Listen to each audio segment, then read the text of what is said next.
Nice and loud, West Virginia, W8YCM. West Virginia station, come back slowly, phonetically with your call sign, please. Whiskey 8, yellow-colored monkey. Kaiser, West Virginia, on the Potomac River. Over. Yes, sir. YCM, what's the name there, sir? The name is LESS, more or less, over. As in less than more? As if you want to go long, you can call it Lester, but less is less, over. Roger, Roger. Handle here is Jim, Juliet, India, Mike. This is a Kilo Charlie 9, Victor, Kilo Victor. Usually we're running a Friday afternoon Qso-Vlog net on this frequency, but right now we're doing some testing. We've just finished building our third 10-foot vertical magnetic loop antenna, and we're testing out a scanner situation. We have two others, so we have a total of three 10-foot vertical magnetic loop antennas. One is aimed at 0, 0, 0 degrees, one is at 0, 90 degrees, and one is at 134 degrees. And we're trying them as in a scanner rather than using, they're on rotors also, but we're running them as in a scanner configuration. Roger? Roger. What is the diameter of the loop, over? There are three 10-foot vertical magnetic loop antennas, Roger. Roger. Well, it's doing a bloody impressive job, 20 over here in Kaiser, with a two-element stepper, a DB32. Roger that. Well, mostly we're doing our testing in the receive mode. We are consistently transmitting on our dipole antenna. We did a long series of tests a few months ago in the transmit mode between our dipole antenna versus the 10-foot vertical mag loops, and this was at 600-mile range, and invariably the dipole came out on top. Roger? Oh, what a shocking surprise, said the physicist. If you want something to compare against, I'll be happy to give you a CW60 over. Roger. Now, normally we do transmitter setups, and I hesitate to do that at this time, but I could help your audio level a little bit, sir, if you would be interested.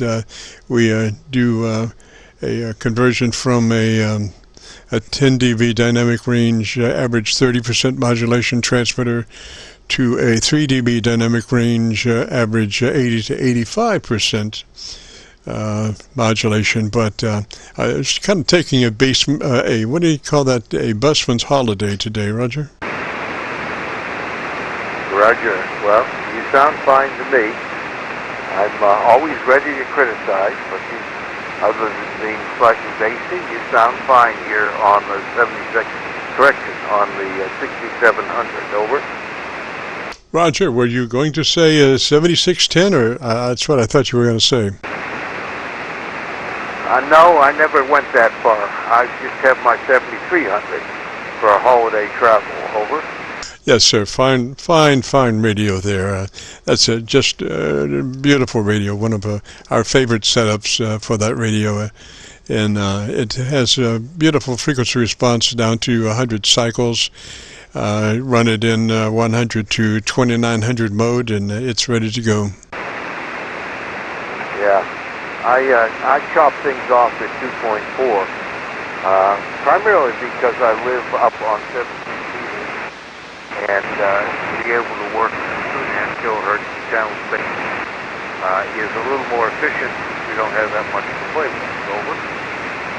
Roger. The problem is, though, that you do lose articulation in the transmit mode. The upper registers of the frequency response, which helps in articulation and understanding what you're saying when you run in lesser modes than 100 to 2900. You start, not only are you chopping off the bottom, but you're chopping off the top also.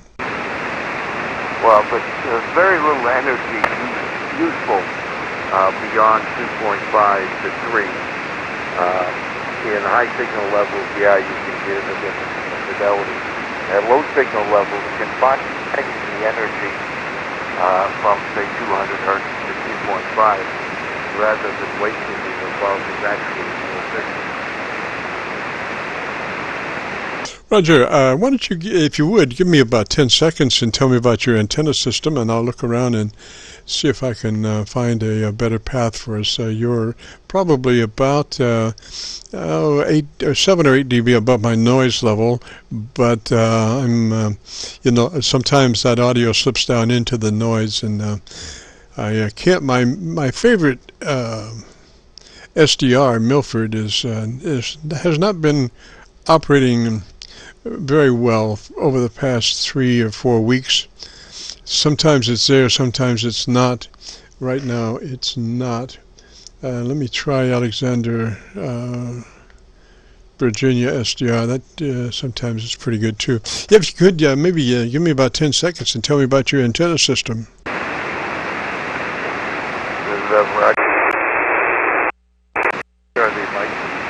The antenna is ostensibly a 4-element guitar.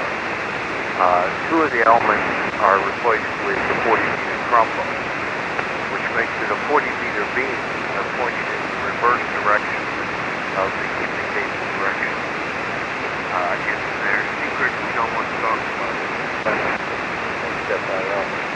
It's up on a good ridge, has an excellent takeoff angle, correction, an excellent height above average ground. Because the ridge falls away nicely in your direction. It's up about 50 or 60 feet on the British Versatower. But at least on the dipole, I should be a whole lot better than that, since you're doing so well. I am running, I see why you're having trouble hearing me. Wait 1.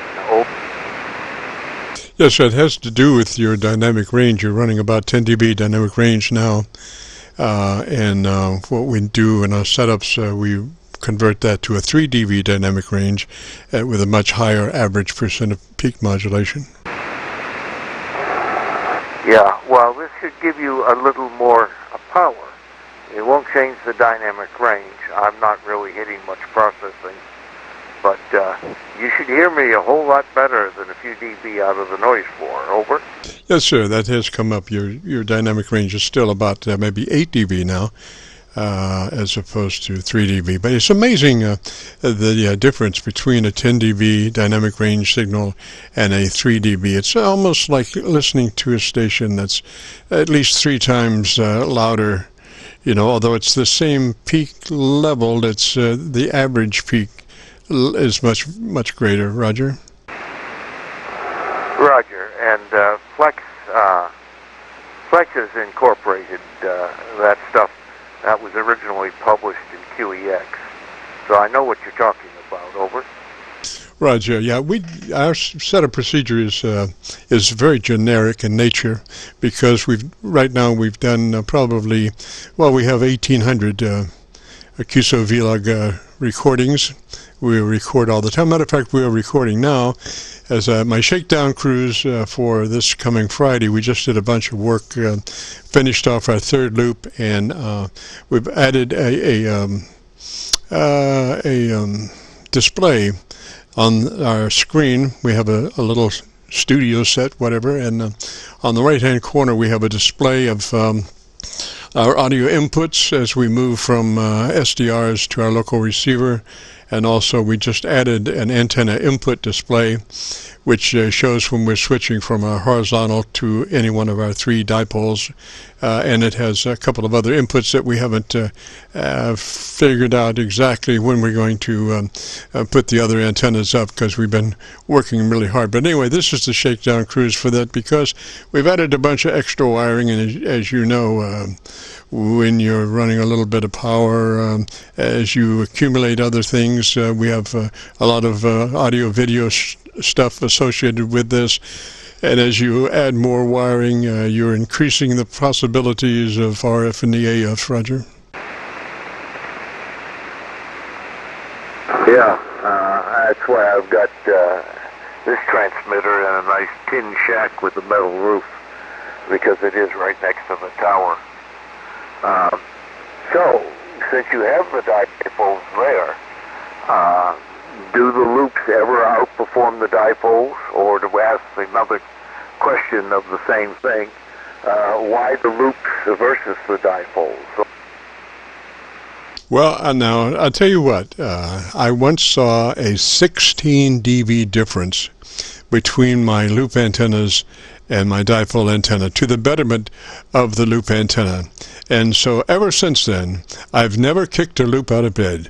I mean, you know, 16 dB difference between your normal antenna and this loop performing so much better is enough to make you a believer for the rest of your life. So, but I say by and large, the dipole antenna does perform very well in the transmit mode, extremely much better, I think, than the loop.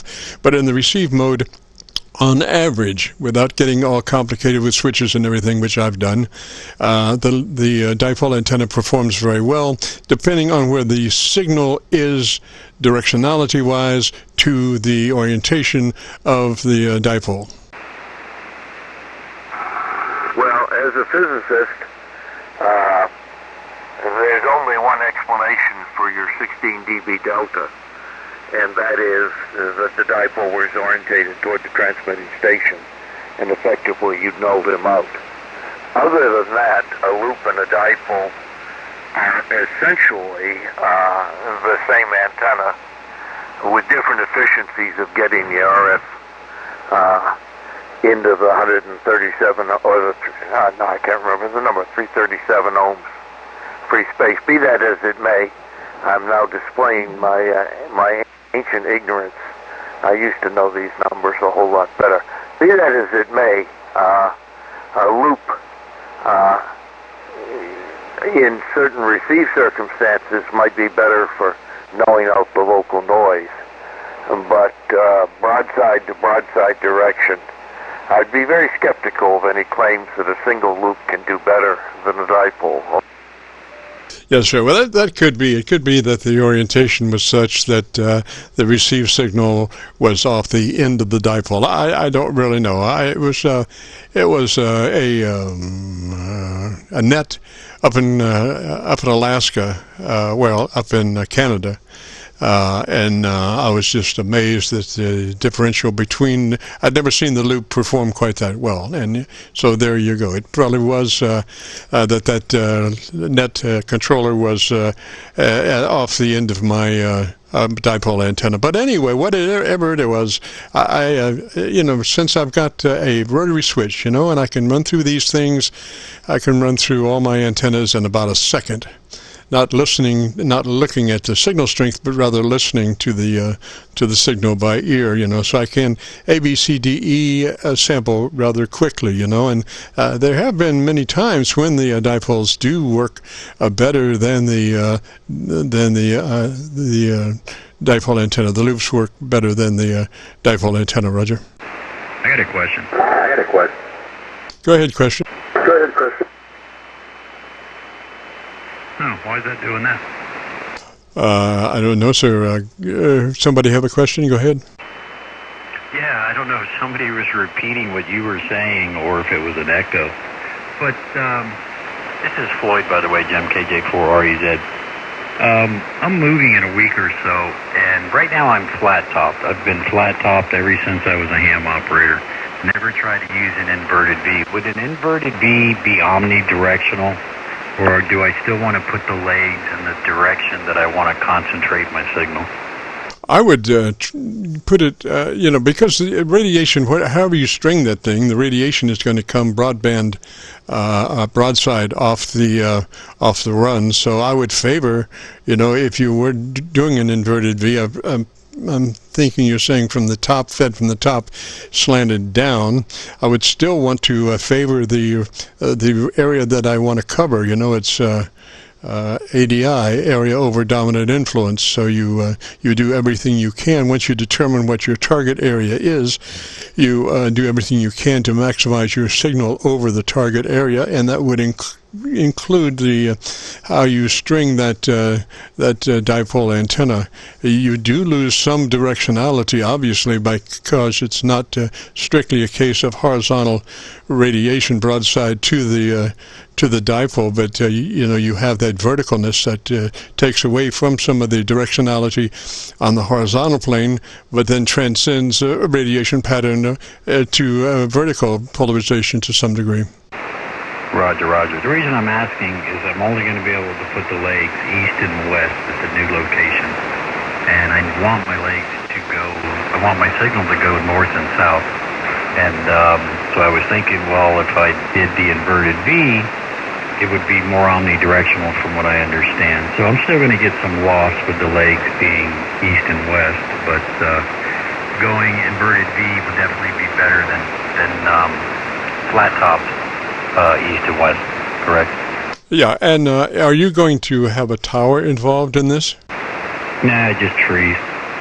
Okay, I was going to say, if you had a tower, you could play with using the tower as a reflector, and do your vertical out from the direction and put the tower in back of the direction that you want and use the tower as a reflector.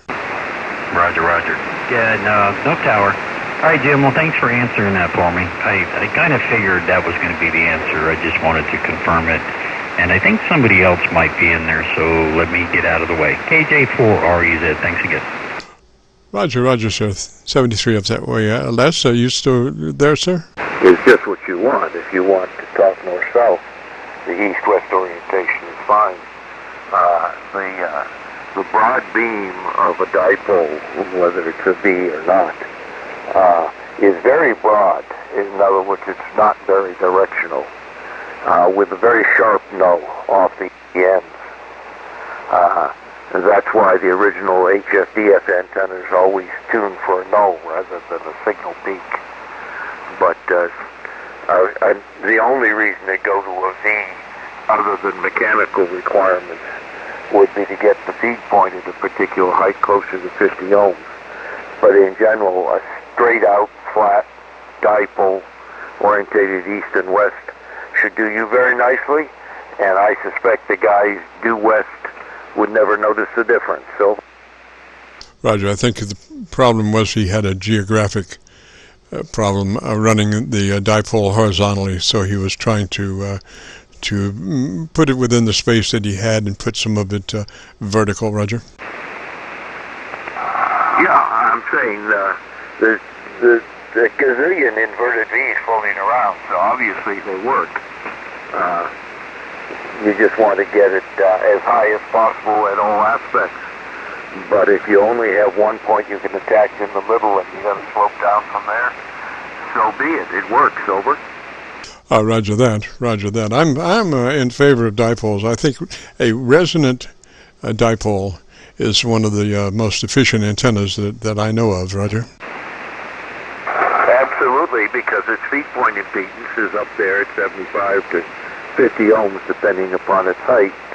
And that's the failing of the magnetic loops, is they tend to have very low feed pointing resistance and a lot of IR losses. That's why you make them as big as you can and silver plate them. Over. Roger. Well, this is 1.25 inch heliax. The loop is made of 1.25 inch heliax. Roger. Yeah. The good ones are 3 or 4 inch copper plumber's delight. But again, all things considered, you cannot beat a real dipole. But it's interesting, playing with small dipoles of 17 meters, how little directivity there is, except when out on the street there's a nice noise source and you can point at the noise source and null it out. Boy, that was an interesting experiment that I love. Over.